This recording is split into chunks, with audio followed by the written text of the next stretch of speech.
日本語で読む赤ずきん。登場人物。赤ずきんちゃん。おばあさん。狼。漁師。登場するもの。頭巾。それではお話の始まり。森の近くの村に可愛い女の子が住んでいました。その子はいつも赤い頭巾をかぶっていたので、みんなから赤ずきんちゃんと呼ばれていました。ある日、お母さんが赤ずきんちゃんに言いました。おばあさんが病気なの。このパンとジュースをおばあさんの家へ届けに行ってくれる？赤ずきんちゃんは元気よく答えました。うん、わかった。お母さんは赤ずきんちゃんに言いました。森の中は危ないから寄り道をしないでね。それから知らない人と長く話さないこと。絶対にまっすぐおばあさんの家へ行くのよ。はーい、行ってきます。赤ずきんちゃんはパンとジュースの入ったカゴを持って家を出ました。おばあさんの家は森の向こうにあります。赤ずきんちゃんが森の道を歩いていると、狼がやってきました。狼は優しそうな声で言いました。こんにちは、赤ずきんちゃん。どこへ行くの？赤ずきんちゃんは狼が怖い動物だとは知りませんでした。おばあさんの家へ行くの。おばあさんが病気だからパンとジュースを持っていくのよ。赤ずきんちゃんを食べようと思っていた狼は心の中で考えました。そうか、おばあさんの家へ行くのか。それなら二人とも食べてやろう。でも狼は優しい顔をして言いました。そうなんだ、偉いね。そうだ、ここには綺麗な花がたくさん咲いているから摘んでいったらどう？おばあさんに花を持って行ったら喜ぶんじゃないかな。赤ずきんちゃんは森の中を見ました。本当だ、綺麗なお花がたくさん。おばあさん、お花が大好きだから喜んでくれると思う。赤ずきんちゃんはお母さんとの約束を忘れて森のあちこちで花を一本また一本と摘み始めました。その隙に狼は大急ぎでおばあさんの家へ向かいました。狼はおばあさんの家に着くとドアを叩きました。トントントン。どなたですか？ベッドで休んでいたおばあさんが聞きました。狼は赤ずきんちゃんの声を真似て言いました。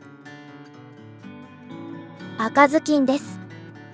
パンとジュースを持ってきました。おばあさんは言いました。まあ、ありがとう。ドアは開いているから入っておいで。狼は家の中に入りました。そしてあっという間におばあさんをパクリと飲み込んでしまいました。それから狼はおばあさんの服を着てベッドに入りました。しばらくすると赤ずきんちゃんがやってきました。手には森で摘んだたくさんの花を持っています。赤ずきんちゃんはドアを叩きました。トントントン。すると中から低い声が聞こえました。入っておいで。赤ずきんちゃんは少し不思議に思いました。おばあさん、今日は声が変だなぁ。でもきっと病気のせいだと思い、家の中に入りました。おばあさん、具合はどう？パンとジュースを持ってきたよ。ベッドにはおばあさんの服を着た狼が寝ていました。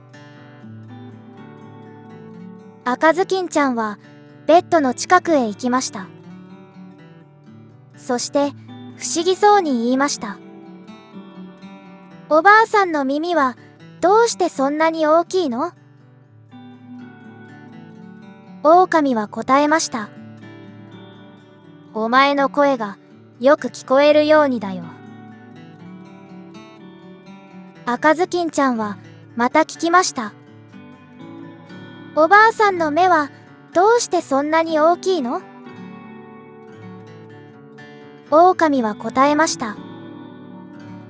お前の顔がよく見えるようにだよ。赤ずきんちゃんは少し怖くなってきました。おばあさんの口はどうしてそんなに大きいの？すると狼は大きな声で言いました。お前を食べるためだ。狼はベッドから飛び出して赤ずきんちゃんをパクリと飲み込んでしまいました。